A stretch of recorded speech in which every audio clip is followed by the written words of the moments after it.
regards to bonds, the government seems to have noticed that, and it's so happy that the market is that liquid. And because of that, they have reopened 3 bonds issued, I think, in 2020 and 2019. There were 15-year bonds. Now, I don't know the term remaining is from 2019 and 2020 till now. They're going to reopen that. So I'm a bit worried because, I've always been worried and about the financial performance of this government. And we've had this conversation for the longest time. And I think I think now we are going in circles. I probably think our audience is exhausted with this debt. No, this is your government. You have to deal with it. Because we are heading there. We've discussed this, I think, from the first episode. They are tired. Well, they should complain to the government. Yes, it's important. It's important, but I think this conversation tends to be exhausting at times. Because we are more or less discussing the same things. I'm disappointed as well that why are they doing this? Of course, as Kalia has said, the market is awash with liquidity, so they are seeing that and they want to tap in more money.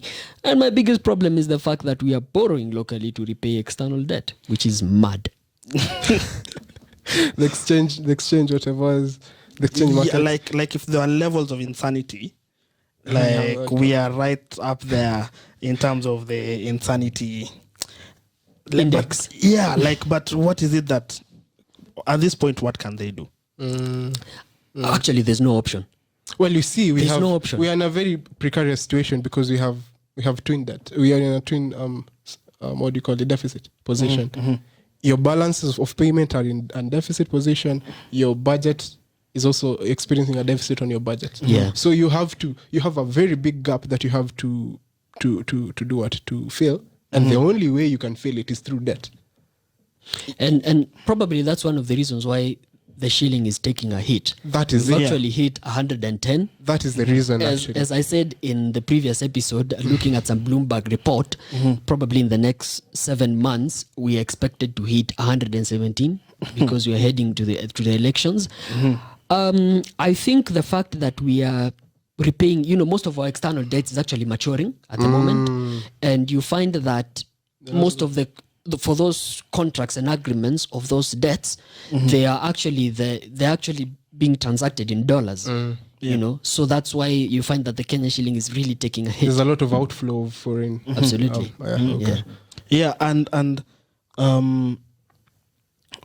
And again, going back to the debt, if you're to look at, because when I asked the question, what could we do? I think the most obvious situation or the simple answer would be, can we go to negotiate on these loans with some of our borrowers, with some of our creditors?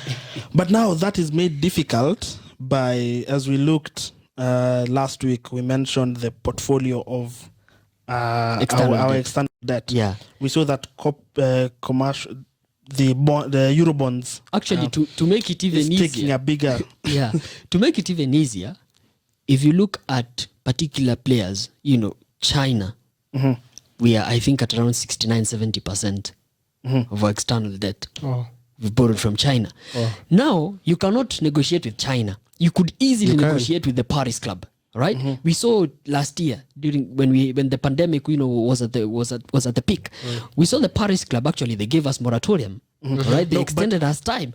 But China didn't do that. But here's the point that I was making: because we've taken a greater portion of our debt being in Euro bonds and foreign denomination, foreign denominated bonds, they have clauses that kind of hinder you from renegotiating on your existing facilities, because then it is considered a default event, and that could cause them to now call on their money. It's actually unfortunate. We actually saw that last year with when you're saying with the Paris Club, when in as much as we negotiated, you remember earlier the cabinet secretary for Treasury came and said we actually cannot take this facility because of clauses that we have in the Eurobond. And so they had to come, and now I think after a while it was like people are wondering, you guys are not taking this. Tanzania took it.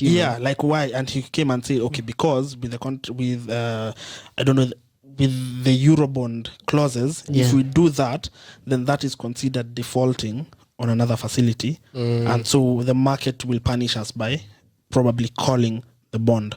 So in that situation now we are we don't have as much flexibility as before if more of our loans were probably multilateral or bilateral. For me, I pray every night and day that we don't default as a country, because that's the worst case scenario. But I think the best way forward is actually to cut our cost. Hugely cut our costs. You know, we really need to live below our means. And we you have see, been doing that for 9 years. When you say we need to cut our costs, it's actually very achievable, because which are these costs? They're recurrent expenditure, development expenditure, things that I don't think we need development that much as we speak. And let me. I don't think so. No, let me show you. I feel like you're overdoing it. Let me show you. I feel like that is a mad comment.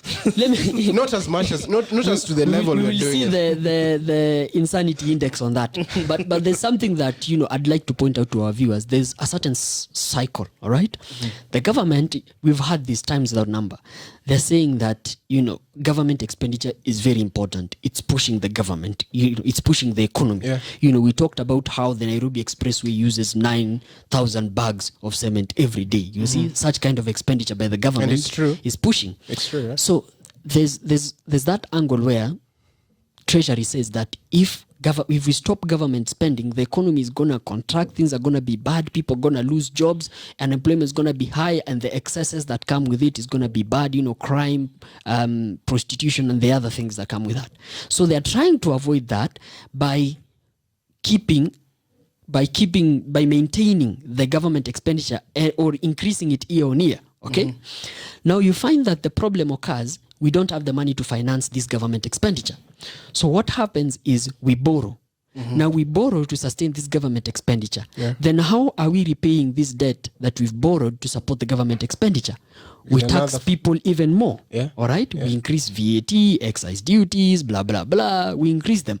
So what does this do? Eventually, these taxes come and stifle the economy. So you go back to the point where people have lost jobs. You go back to the excesses, to the social excesses, where we started. like inequality, the ones that you were trying to avoid in the first place. So we're trying to sort of like cut our nose to spite our face. Oh, and you see, when you say that the government can I was thinking, is it possible to use refinancing to refinance this debt? Because I think I saw somewhere that the government was borrowing from Peter to people. They're getting cash from IMF. Technically, that's what they're doing, because they're trying to now even adjust the average duration, average tenor of the loan by going to more longer term loans. That's why they're doing more of the infrastructure bonds, 15 years, 21 years, because they're trying to lengthen that maturity period of their loans. Repayment, yeah. So it's kind of, you can say restructuring, but yeah, it's kind of restructuring if you're to look at their loan portfolio. Is it restructuring or refinancing?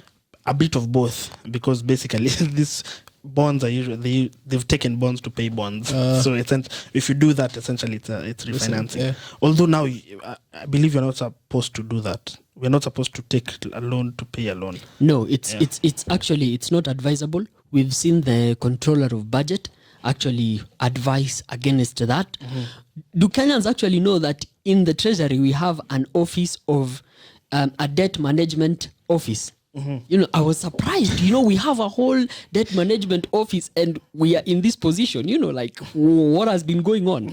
But anyway, let's move from that conversation. We can say just before we move on. I don't think it's totally right to say with a lot of resoluteness that you cannot use a loan to pay a loan.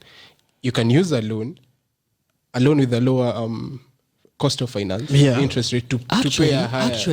If you go back to the PFM Act of 2012, it says that borrowing, excuse me, borrowing will actually, by the government, will actually be used for development projects and not recurrent expenditure.